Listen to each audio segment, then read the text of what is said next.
quand soudain, c'est l'explosion. La puissante radiation brûle la couche supérieure de l'atmosphère. Kuva intambara ya kabiri y'isi yarangira, isi yinjiye mu yindi ntambara, iyo bisi y'ubutita. Iyi ntambara yihanganyemo n'ibihanganye bikomeye nka Leta Zunze Ubumwe za Amerika ndetse na Leta Zunze Ubumwe z'Abasoviyete. Aha bari bahanganye mu buryo bweruye, bari Abanyamerika ndetse n'igihugu cy'Uburusiya. Ingengamatwara zishingiye ku bukungu, buri ruhande bifuzaga ko izabo arizo zikwira isi. Abarusiya bari bashyize imbere komunisme, politike y'ubukungu busaranganyije, mu gihe Abanyamerika bo bari bashyize imbere kapitalisme, politike y'ubukungu bwigenga.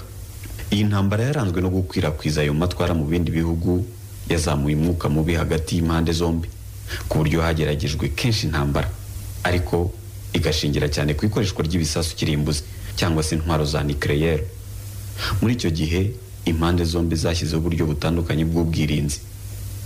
Mu kiganiro sobanukirwa cya none turagaruka ku buryo Amerika yashyizeho ubwo bise plan d'urgence nationale, ubu bujyanye no kurinda abayobozi bo mu nzego nkuru, haba umukuru w'igihugu ndetse n'abagize guverinoma, kugira ngo mu bihe bisi by'imperuka apocalypse, umukuru w'igihugu abashe kuyobora urugamba nta nkomyi cyangwa ikikango cy'uko yahaburira ubuzima, ndetse n'abaha amabwiriza babe bari ahantu hizewe.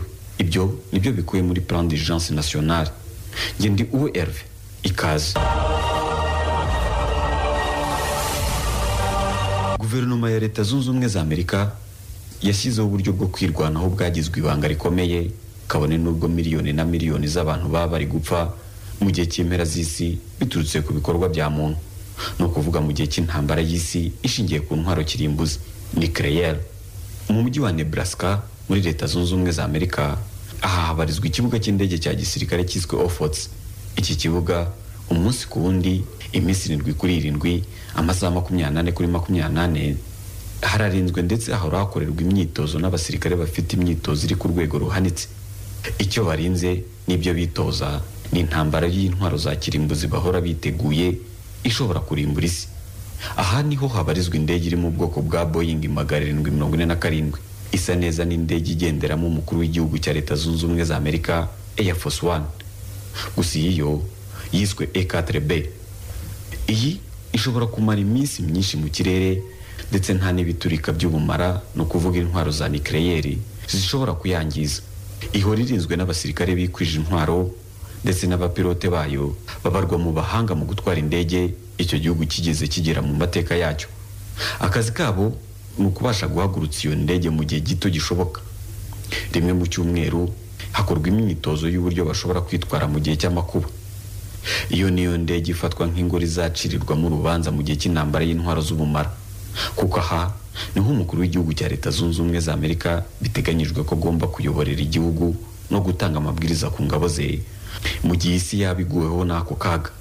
Guhagurutsa iyo ndege mu buryo bwihuse bushoboka niwo mwitozo wa mbere w'ingenzi izi nzego z'umutekano zihoramo. Gusa mu by'ibanze iyi ndege ibitse ni amabanga akomeye yajyanye n'intambara y'iki gihugu. Mu 1950 nibwo abayobozi bo mu nzego nkuru za leta, abashinzwe umutekano w'igihugu n'uw'ingoro y'umukuru w'igihugu Maison Blanche, nibwo bicaye bashyiraho umurongo ngenderwa w'igihugu kigomba gukurikiza mu gihe cy'amajya akomeye. Aha nibwo intambara y'ubutita yarimo itutumba. Imirongo migari bashyizeho yagaragazaga uburyo igihugu kigomba kwitwara mu gihe Leta Zunze Ubumwe z'Abasoviyete zaba zabagabyeho ibitero by'intwaro kirimbuzi, izo twise nucleaire. Uhereye kuri Perezida Dwight wayoboye iki gihugu guhera mu 1953, uri mu perezida ugiye ku butegetsi wakurikiyeho yagiye yongeramo inyuganizi ye kuri uwo murongo igihugu kigomba kugenderamo, ashingiye ko aho ibihe bigeze. Gusa intego yo ntiyahindutse: kubasha kurengera ubuzima bw'abagize guverinoma y'icyo gihugu mu gihe cy'akaga k'intwaro kirimbuzi ndetse n'ibitero by'iterabwoba. Ni imirongo migari ngenderwaho kugeza ku ndunduro y'akaga iki gihugu cyaba cyahuye nako. Gusa intambara y'ubutita yatumye hashyirwaho iyo mirongo ngenderwaho nta gikanganya yateje cyatumye iyo mirongo ishyirwa mu bikorwa. Iyi plan d'urgence nationale yabiswe mu kabati iyo myaka yose kugeza ku itariki ya 11 z'ukwezi kwa 9 mu 2001, ubwo Leta Zunze Ubumwe za Amerika zagabwagaho ibitero n'umutwe wa Al-Qaeda wari uyobowe na Osama bin Laden. Aha nibwo aya mabwiriza yashyizweho mu gihe cy'intambara y'ubutita yatangiye gukurikizwa. ukwihagararaho no guhangana n'ibyo bitero, Leta Zunze Ubumwe za Amerika zahise zihutira gukurikiza ibikubiye mu mabwiriza yashyizweho agamije gucungira umutekano wo mu nzego nkuru zo mu buyobozi, umukuru w'igihugu, vice president n'abandi bayobozi bakomeye b'icyo gihugu. Icya mbere, gucungira umutekano perezida wa repubulika. Mu gitondo cy'uwo munsi Amerika igabwaho ibyo bitero, perezida wariho George W. Bush yari mu ruzinduko mu kigo cy'ishuri muri Florida. Aha niho yaherewe amakuru y'ibiri kuba mu gihugu cye. Icyo gihe yahise yurizwa indege ya Air Force One ishinzwe kumutwara mu ngendo akora. Gusa aho kwita ajya Washington, yakoze ingendo zisa nk'izidafite icyerekezo gihamye. Gusa ku ruhande rw'abahanga mu gushyira mu bikorwa ibikubiye mu mirongo ngenderwaho yashyizweho yo gucungira umutekano w'abayobozi bakuru ba Leta Zunze Ubumwe za Amerika, ibyo bise le plan de continuité du gouvernement mu ndimi z'amahanga, bo basobanura ko nta rugendo umukuru w'igihugu akora rudafite igisobanuro. Ibi bivuze ko ingendo ze zose yakoze icyo gihe niko zari zateguwe. Ibi byakozwe kugira ngo umukuru w'igihugu abashe kubona uburyo yaha amabwiriza igisirikare ndetse abashe no kuvugana n'abandi bayobozi. Mu masaha y'igicamunsi y'uwo munsi nibwo mu mashusho make yabashije gufatwa indege y'umukuru w'igihugu Air Force One yari itwaye George W. Bush yagaragaye ku kibuga cy'indege cya Offutt. Iki ari nacyo kibarizwaho ya ndege iteye nkayo ya E-4B. Naho Bush yagombaga koherereza amabwiriza kuri Pentagon, icyicaro cy'ingabo za Leta Zunze Ubumwe za Amerika. Kugeza ubu muri Leta Zunze Ubumwe za Amerika habarizwa ubwoko bw'izo ndege bise E-4B zigera kuri enye. Izina ryazo ryihariye Veille de Nuit cyangwa se abarinzi b'ijoro ugenekereje mu Kinyarwanda. Iyi ndege ya E-4B ni nk'ibiro bigendagenda umukuru w'igihugu ashobora gukurikirana, gutanga amabwiriza ndetse no gufatira ibyemezo mu gihe igihugu cye cyatewe cyangwa kiri mu kaga gakomeye. Aha niho habarizwa amabanga yose arebana n'intambara. Igikapu kirizwe kurusha ibindi muri Amerika kibitsemo amakode yose y'intwaro kirimbuzi zimwe twise nucléaire, bibitswe mu buryo bw'ibanga rikomeye. Igihugu cya Leta Zunze Ubumwe za Amerika gifite inyubako nyinshi bigoye kuba wamenya aho ziherereye. Izi zikorerwamo ibikorwa byabo by'ubutasi, gutegura intambara n'izindi nyinshi zitandukanye zikorerwamo ibikorwa bigamije kurinda umutekano w'igihugu. Gusa inzego zishinzwe umutekano w'igihugu nta nimwe ifite ubushobozi bugaragara bwo kuba zanyura muri humya abanzi b'iki gihugu nk'iyi ndege ya E-4B. Iyi ndege ifite abasirikare bayikoraho bahora biteguye bari hagati ya 60 na 70 ndetse basimburana buri nyuma y'iminota 8. Inshuro ya mbere indege ikoreshwa icyabugenewe hari mu mwaka w'1975 ubwo hakemwangaga ko Leta Zunze Ubumwe z'Abasoviyeti bari bahanganye mu ntambara y'ubutita bashoboraga kubagabaho ibitero bya misile ku masite atandukanye ya Amerika. Iyi ndege ishobora guhabwa ibyo ikeneye nka benzine iri mu kirere. Ibi biyiha ubudahangarwa no kwitandukanya n'izindi ndege.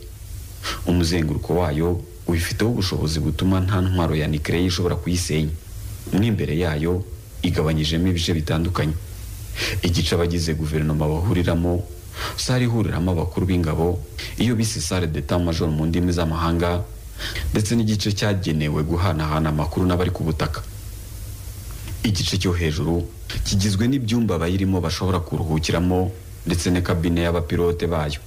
Igitangaje no gukurikije ikoranabuhanga iyi ndege ifite, gusa ibikoresho birimo byo bikoresha ikoranabuhanga rya kera. Impamvu yibi nabwo ntabwo ari ukwibeshya. Bavuga ko ushingiye ku iterambere ry'ubu biroroshye cyane kuba igisasu kimwe cya nucléaire igishobora gutuma ibintu byose bihagarara, bityo kohererezanya ubutumwa n'abari ku butaka bikaba byaba imbogamizi ikomeye. Ibikoresho bifashisha muri iyi ndege, za telegraphe ndetse na za mudasobwa zo mu 1990, ibi bikoresho bagaragaza ko bidashobora kwangirika mu buryo bukomeye bitewe n'ibisasu bya nucléaire cyangwa ibura ry'amashanyarazi. Muri iyi ndege habarizwamo n'igice gifatirwamo ibyemezo. Nicyo gice gito cyane gihuriramo perezida ndetse n'abamwungirije bumvikaniramo ibigomba gukorwa.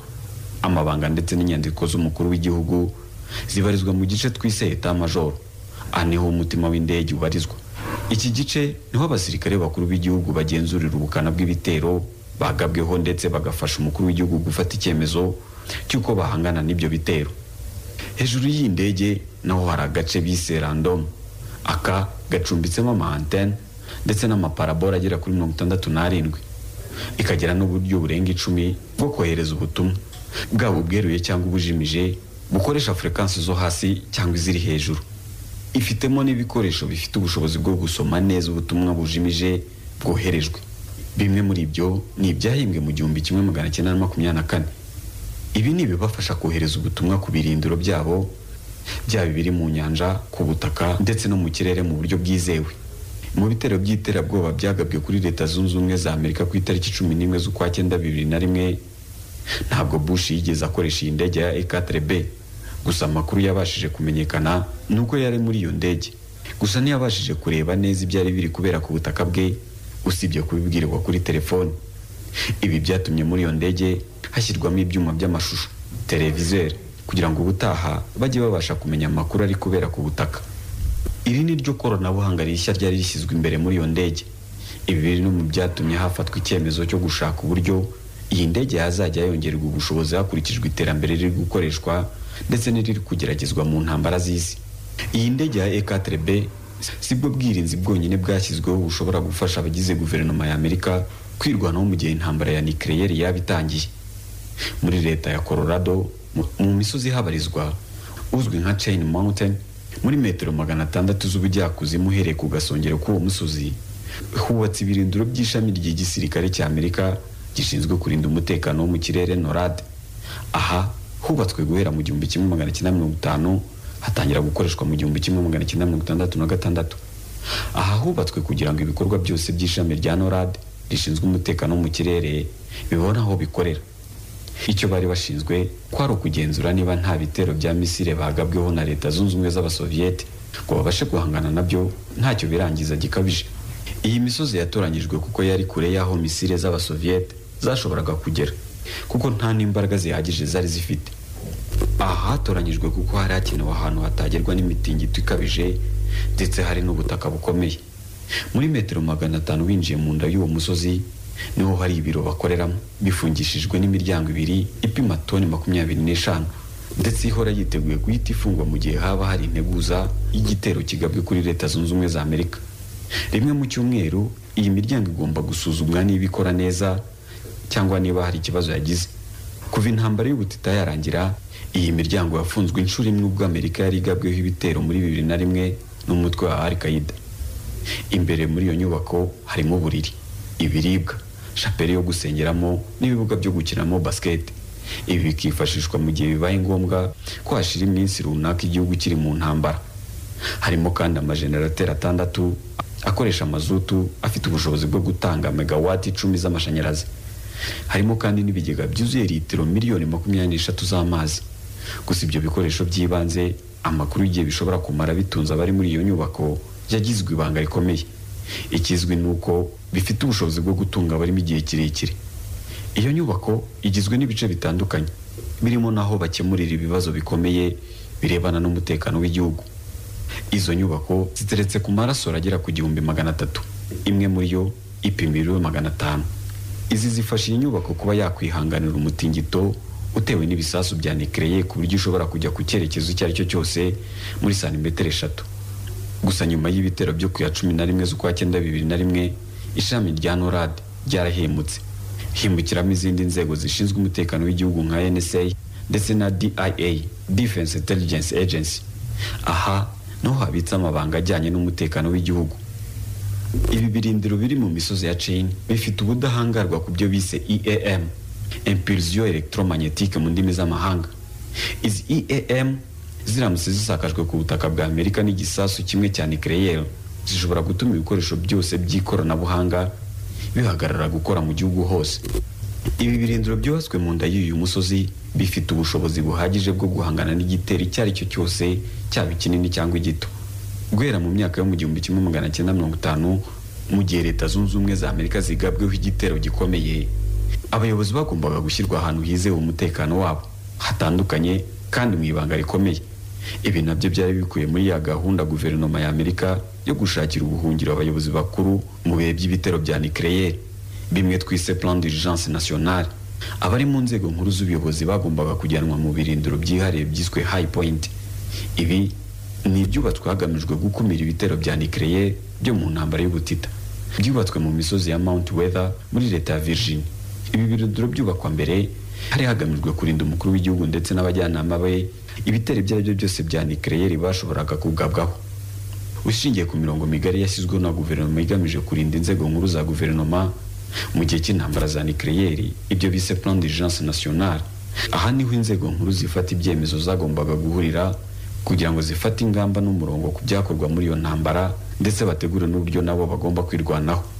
Aha naho habarizwa buri kimwe cyose gishobora gutunga abahungiye, ibyumba byo kuraramo, aho bakorera imyitozo, ibiribwa n'ibindi bitandukanye. Gusa igitekerezo cyo kubaka ibi birindiro aho gituruka ni mu 1930 ubwo ikigo gishinzwe gukurikirana umuvuduko w'imiyaga cyahakoreraga cyashatse gucukura bajye kuzimu bashakamo ibyo bakwifashisha mu bushakashatsi bwabo. Muri ubwo bushakashatsi baje gusanga mu nda y'uwo musozi hari amabuye akomeye ndetse ashobora guhangana bikomeye n'ibitero biturutse hanze. Aha niho Perezida Dwight ari nawe watangije gahunda yo kurinda abagize guverinoma, plan d'urgence nationale, yahise ategeka ko ariho hubakwa ibyo birindiro abayobozi bashobora guhuriramo mu gihe bagabweho ibitero bikomeye bya nucleaire. Bagereranya ko ubuyobozi bw'uyu Dwight haba harakoreshejwe miliyoni zirenga 300 z'amadolari y'Amerika mu bikorwa byo kubasha guhangana n'ibitero bya nucleaire abasoviete bashoboraga kubagabaho. Avuye ku buyobozi asimbuwe na John Kennedy, uyu Dwight yamaze inzibacyuho yose igenwa n'itegeko rya Amerika, amwereka ibikorwa by'ubwirinzi yabashije kugeraho n'ibisigaye kugira ngo hizerwe umutekano w'abayobozi bakuru mu bihe bikomeye. Yari yarashyizeho uburyo mu gihe hagaragaye ko hari ibisasu bya nucleaire bitewe ku biro by'umukuru w'igihugu, iminota 5 yabaga ihagije kugira ngo kajugujugu ibe hageze imugeza aho yagombaga gutegurira intambara nta bwoba bw'ibyo bisasu, kabone n'ubwo abaturage baba bari gupfa. Gusa uko iterambere ryazamukaga niko abashyizeho ubwo bwirinzi plan d'urgence nationale bahuraga n'ingorane zikomeye. Igisasu cyashoboraga kurasirwa muri Cuba cyasabaga byibura iminota 15 ngo kibe kigeze ku ngoro y'umukuru w'igihugu, igihe gito kugira ngo abagombaga guhungishwa n'ubwo bakoresha akajugujugu babe bahunze. Mu gihe igisasu kirasiwe mu Burusiya cyo cyasabaga byibura iminota 30 gusa. Kubw'amahirwe intambara y'ubutita yarinze irangira bitabaye ngombwa ko bifashisha ibirindiro bya Mount Weather. Gusa ibitero byo ku ya 11 z'ukwa 2001 ntiyigeze hatangazwa icyo ibyo birindiro byaba byarakoreshejwe. Gusa amakuru ahari nuko ubw'indege zagushwaga hatandukanye ku butaka bwa Amerika, ukuri inteko ishinga amategeko ndetse n'abamwungirije baba barahungishirijwe muri ibyo birindiro bya Mount Weather. Nyuma y'ibyo bitero, guverinoma ya Bush yategetse ko ibi birindiro byavugururwa bigakora ku buryo bishobora guhangana n'ibindi bitero iki gihugu gishobora guhura nabyo. Ibi kandi bigendanye no kuvugurura ibikwiye byose mu mirongo migari yo kurinda abayobozi bakuru ba guverinoma ya Amerika igihe cyose bagabweho ibitero rutura, plan d'urgence nationale. Uruko umukuru w'igihugu ahindutse mu gihe cy'inzibacyuho avuye ku ntebe, mu byo aganiriza umusimbuye harimo no gukarishya iyi plan d'urgence nationale cyane bagendanye n'aho ikoranabuhanga rigeze. Mu ntambara y'ubutita ubwo Leta Zunze Ubumwe za Amerika zari zihanganye n'abasoviete, buri birindiro biri mu buvumo Amerika yabarashinze ndetse naho bategurira ibikorwa by'intambara bibaye ngombwa, haba mu misozi haba munsi y'imiturirwa ikomeye. Ibi byose abashinzwe ubutasi baje gusanga mu gihe abasoviete baba bagabye ibitero bya nucleaire byibura misile 15 gusa zashoboraga gusenya ibyo birindiro byose. Icyo bizeye ndetse banashyiramo imbaraga nyinshi ni indege ya E4B. Iyi niyo twagarutseho aho umukuru w'igihugu atangira amabwiriza y'urugamba atari mu kaga kw'ibitero bagabweho byamugeraho. Ibirindiro bya mbere ndetse byibanze kuri Leta Zunze Ubumwe za Amerika ni mu kirere. Aha ni naho umukuru w'igihugu akaba n'umugaba mukuru w'ingabo ayoborera urugamba. Ikiganiro cyari sobanukirwa. Nge ndi Uwe Herve.